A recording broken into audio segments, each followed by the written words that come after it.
know it's going to be a big weather day, so I appreciate everybody coming down. My name is Philip Herron. I'm a detective with the city of Garfield Heights. I have been so with the city for about 32 years. I was assigned this case. This happened on September 25th. We received a call about 1:09 in the morning of a male down in front of Showcase Bar. Our uniform officers responded, identified a male that was conscious at the time, on the ground, but had some trauma to his head. So our squad was already en route. The officers assisted with life-saving measures along with the fire department. The individual was identified as 27-year-old Ronnie Briggs. Last name is B-R-I-G-G-S.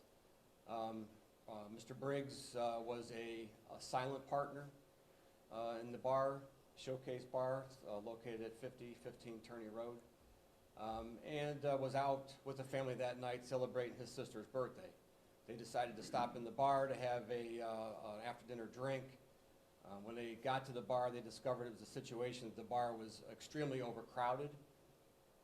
So Mr. Briggs decided he was going to step in and kind of assist security with keeping people from coming inside the bar.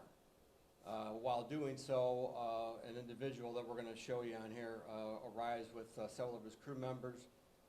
They are not allowed into the bar due to the overcrowding situation. One of them made it over a fenced area into a group where the other people were waiting and they couldn't get in the bar. As his buddy tried to go over the fence, Mr. Briggs saw him, grabbed him. A punch was thrown at Mr. Briggs. Another one of their friends came in to intervene. That kind of got a fight going, but there were no punches thrown. They just kind of squared up. At that time, another person that's with this group kind of pushes the guy out of the way that's fighting with Mr. Briggs, and then Mr. Briggs is shot. He's shot in the legs, and you can kind of, in the video we have that you're not going to be privy to, you can see where he does kind of show he's getting some trauma to his legs, but as he turns to get away or go back to the bar for some help maybe, he's shot in the head and killed. So our squad transported to Metro Health Medical Center where the medical staff diligently tried to save his life. It was unsuccessful, and he was pronounced deceased at 4:45 in the morning. I have been working with Ronnie's mother, Monica Briggs, quite extensively on this case. She would like to say a few words. I'm going to go over the video with you guys real quick just to kind of show you what we're looking for. We are looking for tips. We're looking for reliable tips, something I can substantiate, not just a name. I need to know why you know and why you're giving the tip.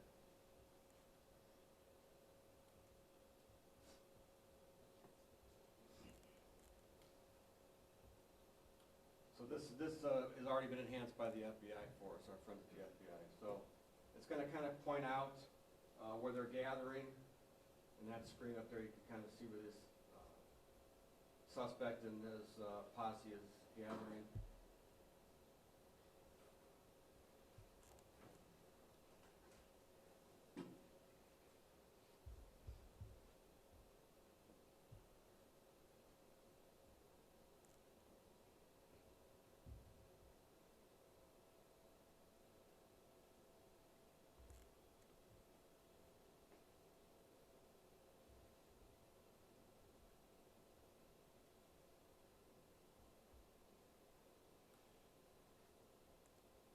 All these guys in this group, they're all together.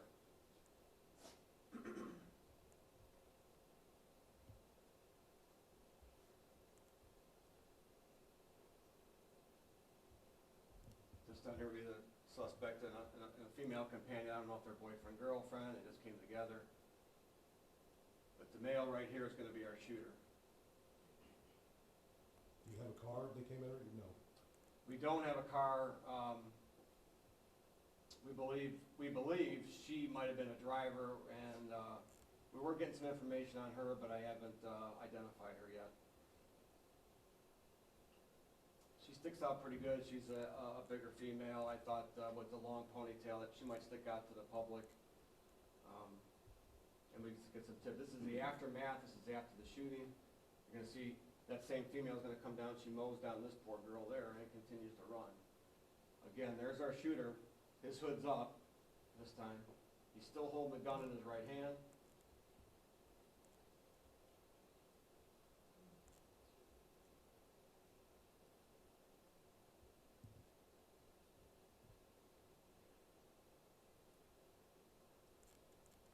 Little unusual that he hangs around in the area after the shooting.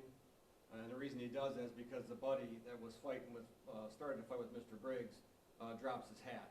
So for DNA purposes, I believe he picks the hat back up and takes it with him. So that's kind of what we're looking for. We're looking for tips on that female or the actual shooter. If someone can identify him, we'd really appreciate some tips. So the other cameras actually shows the shooting, so you're 100% sure Yes, he's the shooter? yes, he's the shooter. I And mean, we're not privy. you can see him extend his arm, and you can see the muzzle flash in that video. Was there any other victims in this, or just that, Mr. Briggs? Just Mr. Briggs. I also want to clarify something. So was he working security?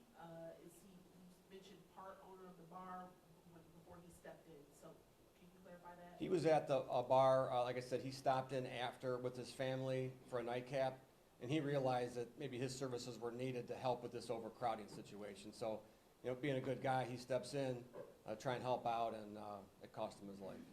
Is there a lot of reports of nuisances at that bar? You know, from, Yes, prior incidents, we've had shots fired there before, we've had shootings, so it's a problem. let's move the mics. Micah Briggs? Hold on. We need to record this. Okay. And Monica's at MONICA? Yes. Okay, thank you. Okay, and that, you're the mother. I'm his mother. And who else?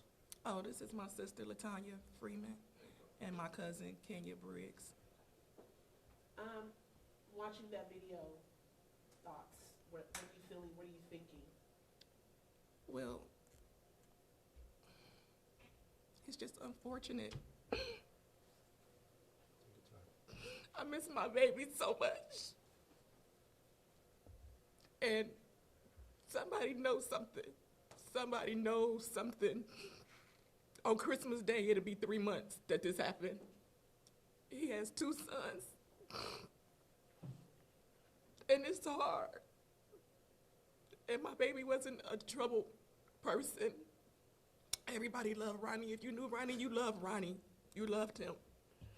And like we said, we was out for the evening for my daughter's birthday. And by him being associated with the bar, you know, we left dinner and, well, let's stop up here and have a drink. And it was so many people. And he just stepped in to help. He just stepped in to help.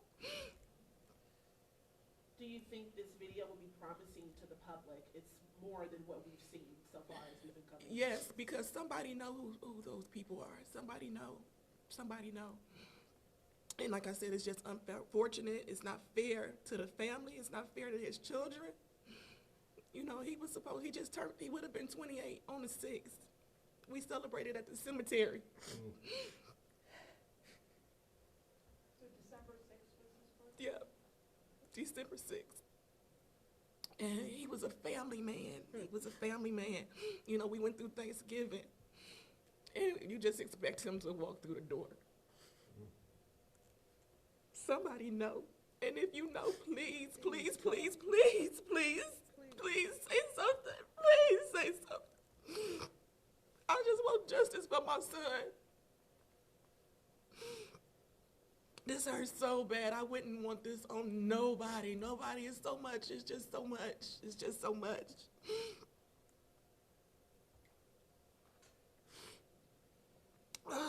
Please just, like they say, you can stay anonymous.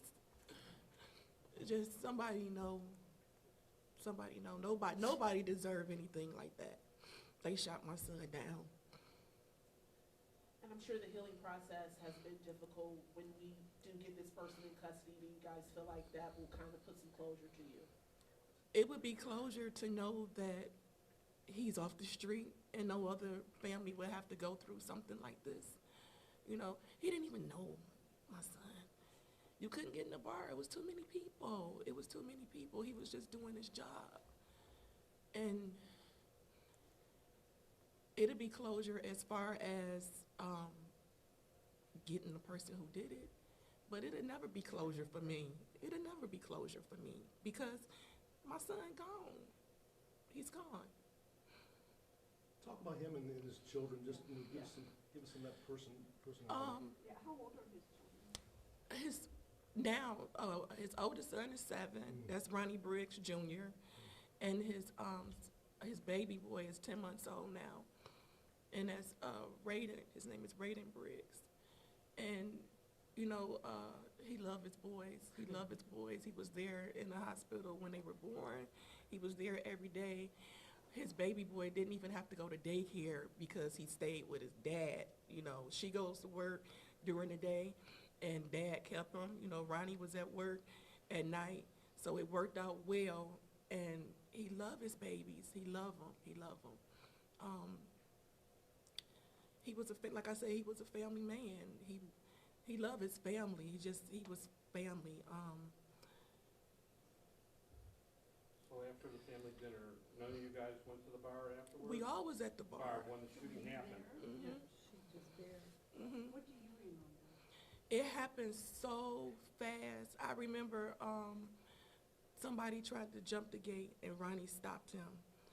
And I just remember my son standing there, like leaned back, defending himself from a punch. Then when the shots fired out, you know, automatically you drop down. And when I looked back up, he was on the ground. He was on the ground. He pushed him. He did. He pushed. Oh, he was on the ground. I would never want to, you know, you see stuff on TV. And believe me, it's exactly how you see it on TV. All I seen was blood just pouring around his head. And everybody just took off running. They just took off running. But we were all there. And it happened so fast. And it didn't even have to happen. So now it's like you play the, what if we would have stayed where we were at? What if we would have just stayed inside the bar?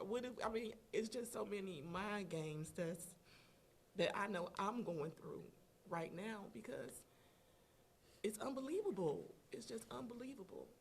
You know, we were joking and talking about when he turned 30 years old because he said, I'm getting to be an old man, and now he won't even see 30. What would you like people to know about him the most? Like, you said how he liked to joke, he liked to be with his family. What's like a funny memory or something about him? Oh my God, it's so many. It's so many. He just had jokes. He had jokes. Nobody was off limits. Like in the family, he would just go around joking and talking and playing with everyone. He has a lot of videos, funny videos. Ronnie was just a very, very loving person. He had no filter. He had no filter, you know. He told you exactly what was on his mind. What came up, came out. Sports. He loved sports. He loved to argue about sports.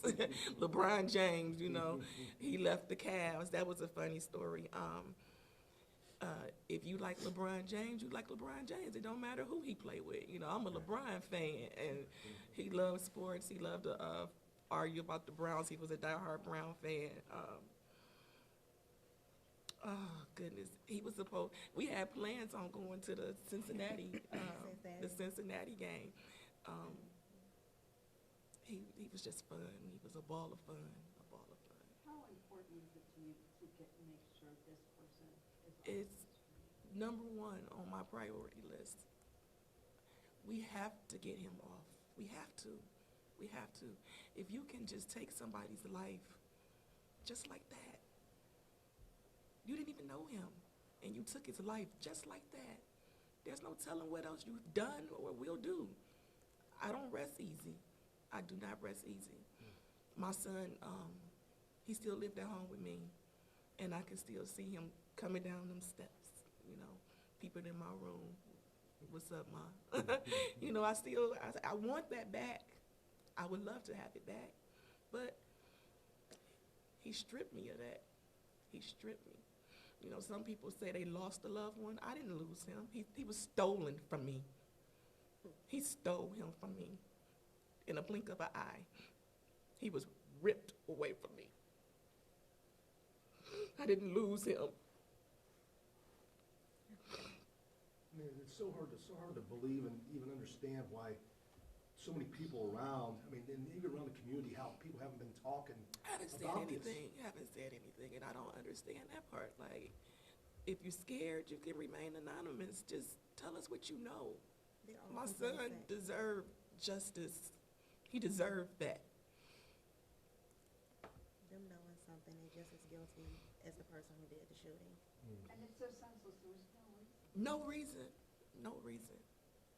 No reason. They were already full to capacity, so they wasn't allowing anyone else to get in. So he jumped the gate. One guy jumped the gate. Was gonna get in anyway. Just total disrespect, disregard to someone's business. And then you carrying a gun. So to me, if you're already carrying the gun, you already had that mentality that you were coming to shoot anybody. All of us, the crowd was so big, anybody could have got shot. Anybody. So you have no regard for human life. You didn't care who you shot. And that's what's sickening. You didn't care. Now, my grandchildren have to grow up without a father. I'm so sorry, thank you so much. Thank you. Thanks for being so brave. Mhm.